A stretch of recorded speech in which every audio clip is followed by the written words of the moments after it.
नमस्कार, आप देख रहे हैं वीके न्यूज और मैं हूं आपके साथ मयंक गौड़। जिन मार्केट में चीन के इलेक्ट्रॉनिक निर्यात के किले खड़े हुए हैं, अब उन्हीं किलों को गिराने के लिए विदेशी कंपनियां जोरदार कोशिशें कर रही हैं।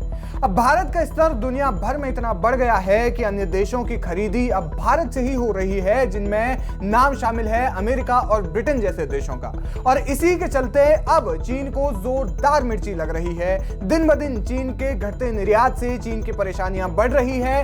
इन दोनों ही देशों के साथ चीन का भू राजनीतिक तनाव बढ़ने का फायदा भारतीय प्रोडक्ट्स को मिल रहा है। आत्मनिर्भर भारत का असर न केवल भारत में बल्कि कई बाकी देशों में भी देखने को मिल रहा है, क्योंकि न केवल भारत में दुनिया के देशों से आयात घटा है, बल्कि भारत अब निर्यात के मामले में कई मार्केट्स में चीन जैसे देश को पीछे छोड़ रहा है और उससे बेहतर प्रदर्शन कर रहा है। दरअसल मामला यह है कि चीन की मैन्युफैक्चरर्स चीन से हटकर दुनिया के बाकी हिस्सों में बंट रहे हैं। इससे कहीं ना कहीं फायदा भारत को मिल रहा है, क्योंकि भारत में मैन्युफैक्चरिंग की स्पीड बढ़ रही है, जिसका फायदा कहीं ना कहीं निर्यात में इजाफा देखने को मिल रहा है। दोनों ही देश यानी ब्रिटेन और अमेरिका जो अब भारत से सामान ले रहे हैं, दोनों ही देशों के साथ चीन के भू राजनीतिक रिश्ते खराब हो रहे हैं। आंकड़ों के अनुसार चीन के अनुपात में अमेरिका को भारत का इलेक्ट्रॉनिक्स निर्यात पिछले साल नवंबर में बढ़कर 7.65% हो गया, जबकि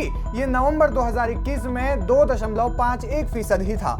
वहीं ब्रिटेन की ये बढ़ोतरी 4.79% से बढ़कर 10% हो गई है। बता दें कि पिछले कुछ वर्षों में भारत में घरेलू मैन्युफैक्चरिंग सेक्टर को बूस्ट मिला है, क्योंकि कहीं ना कहीं देशी कंपनियों ने या फिर कहें भारतीय कंपनियों ने बाहरी कंपनियों से करार करके अपने ग्लोबल पहुंच को मजबूती दी है, जिसके चलते भारत की ओर बाकी देश आकर्षित हो रहे हैं। भारत सरकार ने इलेक्ट्रॉनिक्स मैन्युफैक्चरर्स को कई रियायतें भी दी हैं, जिसमें शामिल है टैक्स बेनिफिट्स, आसान भूमि अधिग्रहण और कैपिटल सपोर्ट। और इन्हीं कारणों के चलते सरकार अपने मैन्युफैक्चरर्स को लुभाने में भी कामयाब रही है, जिसका सीधा असर भारत के निर्यात पर पड़ रहा है। यानी विदेशी कंपनियां अब चीन से सामान लेने के बजाय भारत से सामान ले रही हैं। वहीं भारत में अपनी जो कंपनियां हैं उनको विस्तारित भी कर रही है। हाल फिलहाल में एप्पल जैसी कंपनियों ने भी भारत में अपनी मैन्युफैक्चरिंग यूनिट लगाई, जिससे कि आईफोन के सस्ते होने की भी उम्मीद जताई जा रही है। इसके अलावा जो तमाम कंपनियां हैं वो इलेक्ट्रॉनिक गैजेट्स को भारत में बना रही है। उनकी न सिर्फ असेंबली